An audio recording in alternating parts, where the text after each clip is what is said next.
기독교 신앙의 아주 독특한 신앙 고백문이 사도신경입니다. 사도신경은 한 어절 어절이 왜 기독교 신앙이 일반 종교가 아닌지, 기독교 신앙이 얼마나 보배로운 진리인지, 그리고 일반적인 가치, 철학, 가르침과 무엇이 다른지를 정확하게 구별해주는 진리의 내용입니다. 예수님과 함께 생활하던 사람을 제자라고 표현하고, 그리고 이후에 부활하신 예수님을 경험한 사람들을 다 포함해서 사도라고 표현합니다. 그러니까 사도 안에 제자가 들어갔고, 좀 큰 의미로 사도들이 한 200여 명 정도 되는 것으로 확인되고 있습니다. 그 사도들이 복음을 전하다 보니까 다시 제자를 얻게 되었습니다. 그 제자를 속사도 또는 교부라고 표현을 합니다. 속사도, 교부를 보통 2세기에서 4세기 정도로 활동한 인물들로 평가를 합니다. 바로 이들이 우리가 뭘 믿고 있는지 성경에 근거해서, 그리고 예수님의 가르침을 잘 받아서 하나하나 정성껏 정리한 내용이 사도신경입니다. 그러니까 사도들이 적은 내용은 신약성경이고, 속사도와 교부들이 정리한 내용은 사도신경입니다. 그리고 이 당시 2세기부터 4세기까지가 심각한 이단이 활동하던, 날개치던 시대였습니다. 지금 우리 시대에도 이단이 많은데, 지금 이단은 그때 이단에 비해서 아주 작은 존재입니다. 그때 이단은 나라를 망가뜨렸습니다. 기독교 신앙 자체를 완전히 회파할 수 있는 엄청난 힘이, 권력이 있었습니다. 그래서 우리는 보통 뭐라고 얘기하냐면, 지금 이단은 과거 이단의 모조품이다. 이게 이단들이 하는 얘기가 똑같아요. 그러니까 우리는 지금 새롭게 이단 이야기를 하는 것처럼 들리지만, 이런 이야기 2세기부터 4세기에 이미 한번 쫙 돌았어요. 이런 치열한 영적 싸움, 정말 목숨을 걸고 우리 속사도 교부들이 다듬어서 우리들한테 전해준 내용이 사도신경입니다. 정말 보배입니다. 이거 놓치면 우리 신앙도 잃어버립니다. 사도신경의 내용 가운데 내가 성령을 믿사오며 라는 고백이 있습니다. 간단한 문장이지만 엄청난 의미가 들어있는 내용입니다. 성령이 존재한다라는 점, 성령이 하나님과 같은 분이라는 점, 성령을 믿어야 된다는 점 뿐만 아니라 막연하게, 애매하게 믿는 게 아니라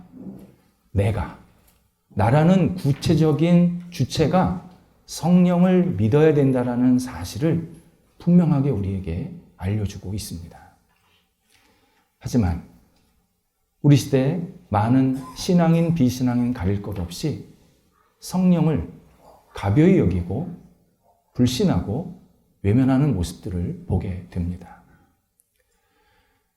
일반 사람들은 성령 존재에 대해서 거부합니다. 물질 만능주의, 과학 만능주의, 그리고 이성 만능주의에 빠진 사람들이 과거서부터 지금에 이르기까지 성령에 대해서 강력하게 외면하고 있습니다. 지금도 진행 중인 겁니다. 하나님이 계신지도 모르겠는데 무슨 성령을 믿으라고 그럽니까? 성령이 눈에 보입니까? 어디 있습니까? 성령을 강력하게 등을 지면서 살고 있습니다. 신앙인들 가운데도 이런 사람이 있습니다. 저는 예수님을 믿습니다. 예수님이 이 땅에 오시고 이 땅에서 하신 말씀, 사역 저 받아들입니다. 그런데 성령은 못 받아들이겠습니다. 성령이 어디 있습니까? 성령이 눈에 보입니까? 성령이 나랑 무슨 관계입니까? 성령이 나한테 무슨 일을 하고 계십니까? 저는 아무런 것도 느낄 수가 없습니다. 저는 성령은 믿지 못하겠습니다. 이렇게 이야기하는 사람들이 꽤 많습니다.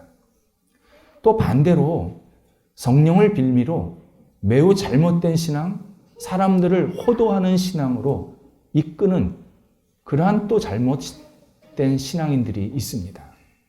예를 들어서 이단들, 맹신적 열광주의자들, 신비주의자들, 이들이 대표적인 사람들입니다. 이들이 하는 말이 있습니다. 성령 받아라. 성령 받아라. 외칩니다.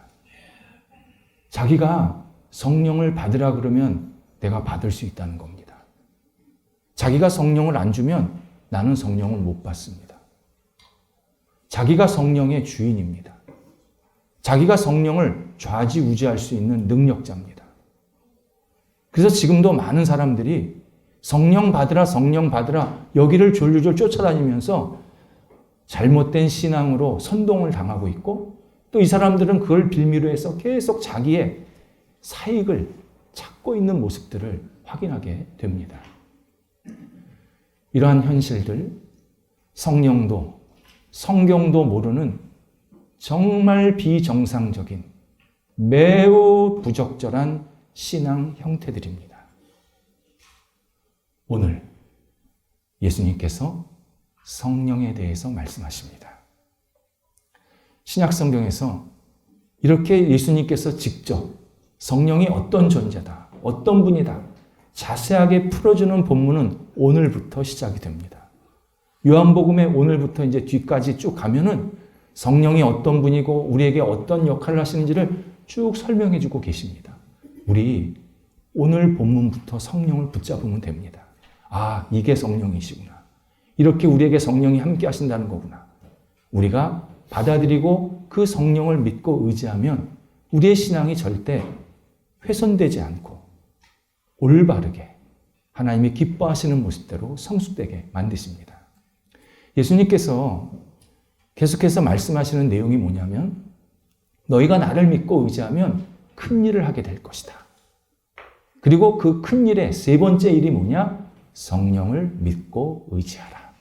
그게 큰 일이라는 겁니다. 조금 다른 표현으로 말하면 성령을 믿고 의지하는 사람이 더 의미 있고 중요한 일들을 할 수 있다. 성령과 함께하지 않으면 너희는 어떤 일도 할 수 없다. 그렇게 우리에게 말씀해 주십니다. 예수님께서 성령에 관해서 말씀하실 때 우리에게 제일 먼저 하시는 내용이 호칭입니다. 호칭. 오늘 뭐라고 표현하시냐면 다른 보혜사라고 표현을 하십니다. 이 두 단어가 다 중요합니다. 먼저 다른은요. 이런 뜻입니다. 우리가 옷가게에 가서 옷을 삽니다. 입어보지 않습니까? 사이즈도 디자인도 색깔도 다 마음에 듭니다. 그럼 어떡합니까? 다른 거 주세요. 그렇지 않습니까? 무슨 뜻입니까?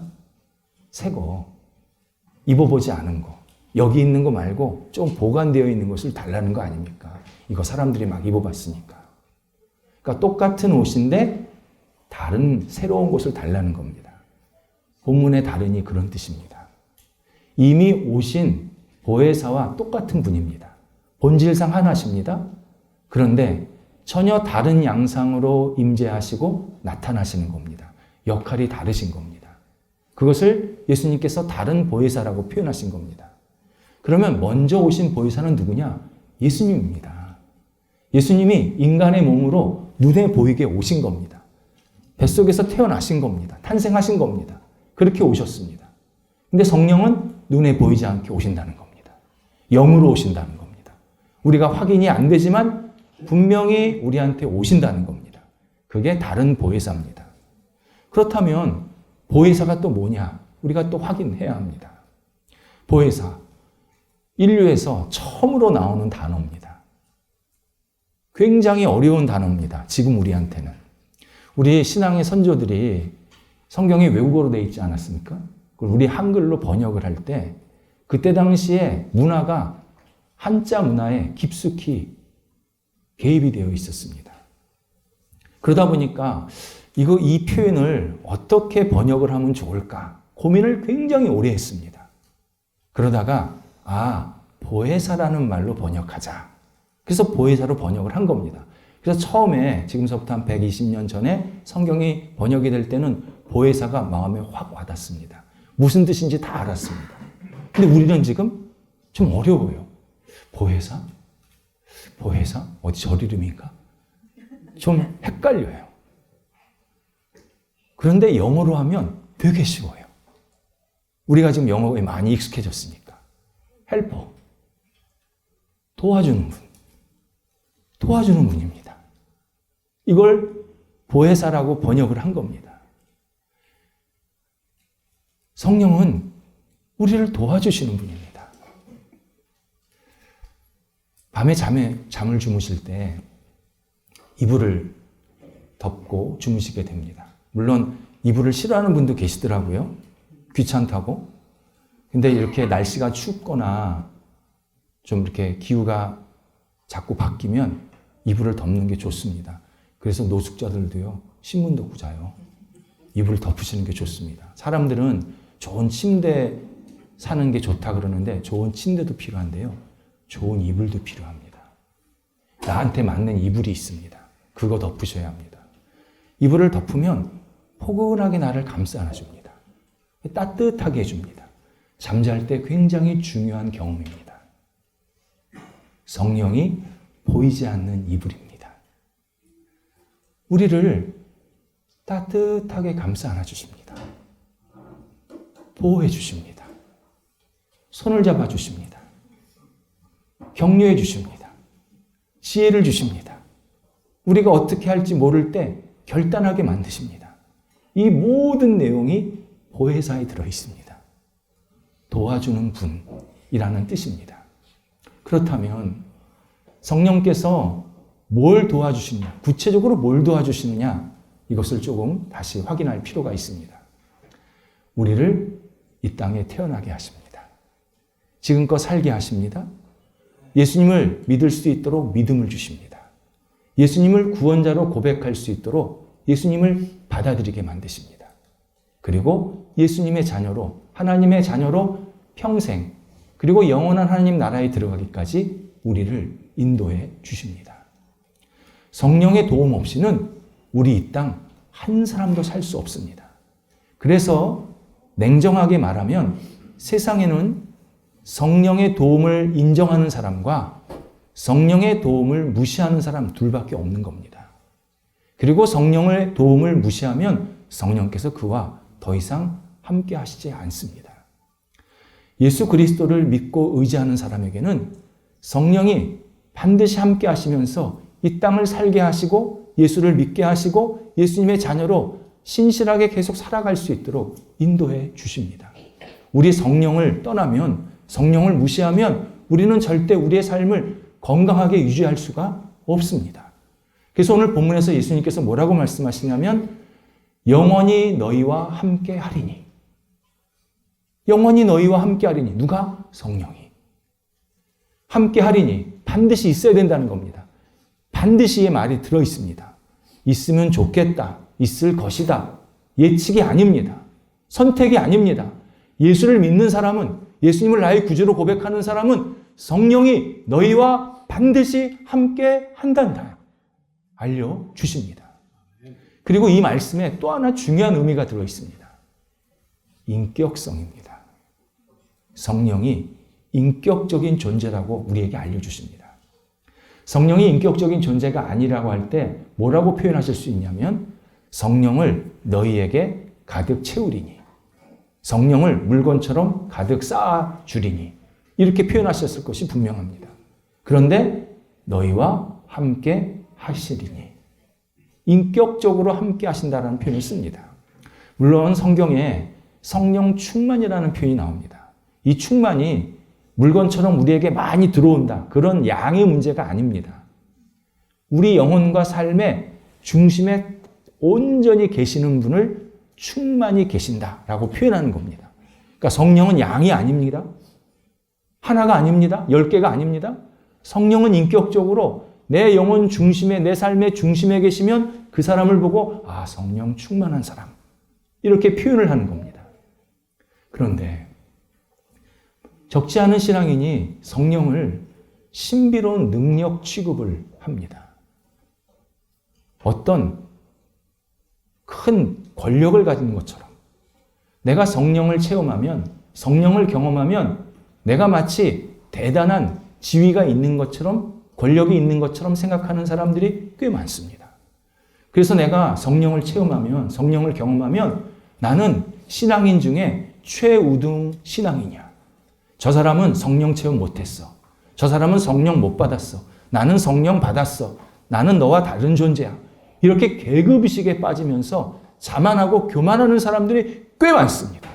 이건 성령의 역사가 아닙니다. 성령의 역사를 빌미로 자기를 높이려고 하는 매우 잘못된 신앙의 모습입니다. 성령은 역사하시는 것도 성령이 하시는 거고, 그리고 예수 그리스도를 믿으면 반드시 누구든지 성령이 함께 하시는데 내가 그걸 지금 제대로 못 깨닫고 있고 제대로 고백하지 못하고 있는 상태인 겁니다. 그래서 예수님께서 성령이 너희와 함께 하니까 그것을 너희가 분명히 고백하고 깨달아야 된다. 우리에게 말씀해 주십니다. 성령이 인격적으로 우리와 함께 하신다라는 것, 이것은 몇 가지 중요한 의미가 있습니다. 먼저 성령이 우리의 인격을 변화시키는 유일한 인격적인 분입니다. 우리 왜 그런 말 자주 합니다. 저 사람은 참 안 바뀌어. 저 사람은 변하지가 않아. 나쁜 말이죠. 좋은 말이 아니라, 일관성이 있다는 게 아니라 저 나쁜 거 좀 고쳐야 되는데 변하지를 않아. 그런 말 하지 않습니까? 그래서 사람 고쳐 쓰는 거 아니라고 뭐 그런 말도 쓰고 하잖아요. 이유가 있습니다. 더 큰 인격, 더 위대한 인격을 못 만났기 때문입니다. 사람은요, 권력이 있다고, 소유가 많아진다고, 공부 많이 한다고, 똑똑하다고, 재능이 많다고 절대 안 바뀝니다. 절대 안 바뀝니다. 그런 게 사람 바꾸면 세상 사람들 다 천사 됐습니다. 안 바뀝니다. 사람이 바뀌는 건 어떨 때냐면 나보다 더 큰 인격, 위대한 인격을 만나면 내가 바뀝니다. 영혼이 바뀝니다. 삶의 목적이 바뀝니다. 생각이 바뀝니다. 내 인격이 바뀝니다. 그래서 성령이 나와 함께 하시면 나도 모르게 내가 건강한 모습으로 하나님 앞에 영광 돌리는 삶을 살고 싶어하게 만드십니다. 내 영혼을 겸손하게 만드십니다. 내 언행을 부드럽고 따뜻하게 만드십니다. 내가 바뀌려고 하는 게 아닙니다. 성령이 나를 바꿔주십니다. 갈라디아서 5장에서 성령의 열매를 말씀하십니다. 성령의 열매를 말씀하시는데 그 내용 하나하나가 다 인격적인 변화입니다. 영혼의 변화입니다. 성령이 함께 하셔서 우리가 변화됐는데 성공했다. 돈 많이 번다. 그런 말 하나도 없습니다. 성령이 함께 하시면 그의 영혼과 마음이 변화가 되어서 하나님께서 기뻐하시는 영혼과 인격으로 성숙해 가게 하신다. 이렇게 우리에게 약속해 주십니다. 두 번째, 성령이 인격적이라는 것은 우리를 끝까지 인격적으로 대하신다라는 의미입니다. 우리가 예수님을 믿어도요, 부끄러운 행동, 부족한 행동을 할 때가 있습니다. 올바르지 못한 행동을 할 때가 있습니다. 이때도 성령은 내 인격성을 존중해 주시면서 변화해 가게 만드십니다. 이런 일이 있으면 안 되지만요, 교통사고가 났다고 한번 생각해 보시기 바랍니다. 교통사고 나서 다리나 팔이 다쳤습니다. 그럼 의사가 뭐라 그럽니까? 당신은 팔 또는 다리가 골절됐습니다. 그렇게 표현하지 않습니까? 의사가 우리 보고 당신은 인격이 망가졌습니다. 당신은 인격이 심하게 훼손되었습니다. 그런 말 안 하잖아요. 성령이 똑같아요. 성령님이 우리가 부끄러운 모습이 있더라도 단 예수 그리스도를 믿는다면, 내가 예수 그리스도를 나의 구원자여 나의 주인으로 고백하고 있다면 성령은 나의 인격성을 그대로 존중해 주시면서 네가 그런 말, 그런 행동은 고쳐야 된단다. 버려야 된단다. 포기해야 된단다. 다른 것을 채워야 된단다. 계속 우리의 인격을 존중해 주시면서 잘못된 언행을 수정하고 변하게 만드십니다. 그래서 우리가 내가 예수를 그리스도를 주라고 고백하는 그 순간부터 나 자신을 인격적으로 존중해야 되는 겁니다.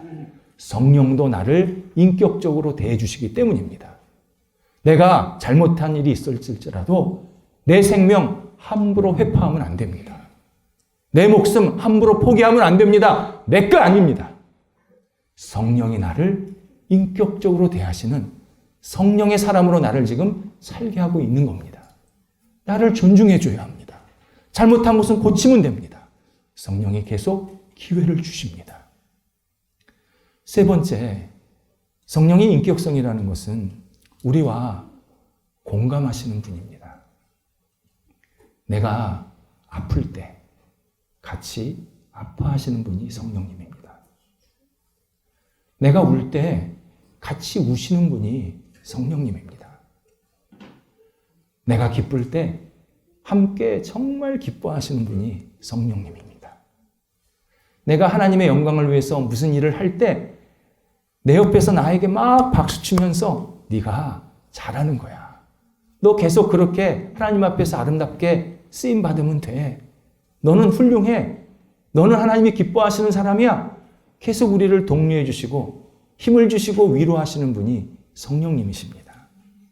그래서 우리에게 유일한 진정한 친구가 한 분 계시는데 그분이 성령님이십니다. 보이지 않지만 영으로 우리와 예수 그리스도를 믿는 우리와 함께 하시면서 계속 친구 되어 주십니다. 마태복음 1장에 요셉과 마리아 이야기가 나옵니다. 두 사람은 결혼하기로 약속을 했는데 아직 혼 전이었습니다. 그런데 마리아 뱃속에 아기를 잉태하게 되었습니다. 그 당시 문화, 그 당시 사회적 분위기는 이런 상황이 생기면 두 가지 처벌 중에 하나를 받아야 되는 그런 율법적 조항이 있었습니다. 하나는 임신한 여성이 돌에 맞습니다. 피를 흘릴 때까지 돌에 맞아야 합니다. 또 하나는 두 사람이 그 마을, 그 공동체에서 떠나서 다른 곳에 가서 살아야 했습니다. 우리는 후자가 낫네요. 차라리. 아니요. 후자가 더 심각합니다. 그 당시는 이주의 자유가 없었습니다. 대대로 내려오는 땅, 이스라엘 같은 경우는 분배받은 땅, 그리고 동물, 가축들을 키웠는데 이걸 놔두고 딴 데 가라는 겁니다. 어떻게 가라는 겁니까? 딴 데 가면 나 받아줍니까? 배척하죠. 나도 먹고 살 게 없는데 네가 여기서 거주할 데가 어디 있어? 배척합니다. 그렇게 계속 배척받다가 죽는 겁니다. 둘 다. 그러니 요셉과 마리아가 얼마나 고민되고 걱정했겠습니까? 이때 성령이 요셉에게 나타나십니다. 1장 23절입니다. 마태복음. 두려워 말아라. 마리아의 뱃속에 있는 아기는 임마누엘이다. 임마누엘. 하나님이 우리와 함께 하시는 존재다. 이런 뜻입니다. 요셉과 마리아야, 너희 뱃속에 있는 그 아기는 세상을 구원하러 오신 구원자란다. 너희가 낳지만 너희는 구원자의 통로가 되고 있단다. 나 성령이 이 모든 것을 지금 인도하고 있단다. 너희 걱정하지 마라. 그분, 너희 뱃속에 있는 그분이 세상을 구원할 임마누엘, 세상 사람들과 함께하는 위대한 존재이다. 나도 너희와 함께 한단다. 나도 임마누엘이다. 그래서 오늘 예수님께서도 영원히 성령이 너희와 함께하리니 임마누엘. 이게 예수님에게만 붙인 게 아니라 성령님께서도 임마누엘이라고 우리에게 알려주셨습니다. 그러면서 성령이 이 요셉과 마리아에게 내가 너희와 함께하니 너희는 건강하게 아기를 낳아라. 위로해 주시고 그들과 동행해 주십니다. 성탄절, 예수님이 오신 날을 기뻐하며 감사하는 날입니다. 그런데 예수님이 오셨다고 누가 가르쳐 주셨나요? 성령님입니다. 성령님이 가르쳐 주지 않으셨으면 마리아가 낳은 아기는 2000년 전 유대 땅에서 난 아기일 뿐인 겁니다. 그런데 성령님께서 예수님이 너희 뱃속에 있단다. 구원자가 계신단다. 너희와 함께하는 임마누엘이란다. 처음으로 알려주신 겁니다. 그렇다면 성탄절은 성령을 받아들이는 날이기도 합니다. 성령은 예전부터 계셨지만, 천지 창조부터 계셨지만 본격적으로 우리에게 임하시고 역사하시고 지금도 계속 사역하시는 그 시점이 예수님이 이 땅에 오신 그 시간. 그 시간에 성령께서도 같이 오셔서 우리와 함께 하시고 우리에게 힘을 주시고 우리를 위로해 주시고 우리를 도와주시고 우리에게 날마다 하나님의 자녀로 살아갈 수 있도록 용기와 은총을 베풀어 주시는 유일한 임마누엘의 인격, 성령님이십니다. 예수님을 기쁘게 받아들이는 마음으로 우리가 성령님 제 안에, 우리 가정에, 제 일터에, 우리 모임에 역사하시고 인도하소서. 기쁨으로 맞이하면 성령께서 우리 영혼과 삶의 전체를 아름답게 인도해 주십니다. 기도하겠습니다. 하나님, 저희에게 예수 그리스도 그리고 성령님을 보내주시고 만나게 하시고 경험할 수 있게 하신 것 감사를 드립니다. 저희가 다시 예수 그리스도를 온 정성과 마음을 다해 받아들이며 찬양합니다. 그리고 예수님을 이 땅에 올 수 있도록 인도해 주신 우리 성령님을 기쁘게 찬양 드립니다. 모든 영광 받아주시고 저희와 저희 가정과 일터와 저희 모임이 성령님과 함께하는 복된 한 사람 공동체가 될 수 있도록 역사하여 주시옵소서. 예수님의 이름으로 기도드립니다. 아멘.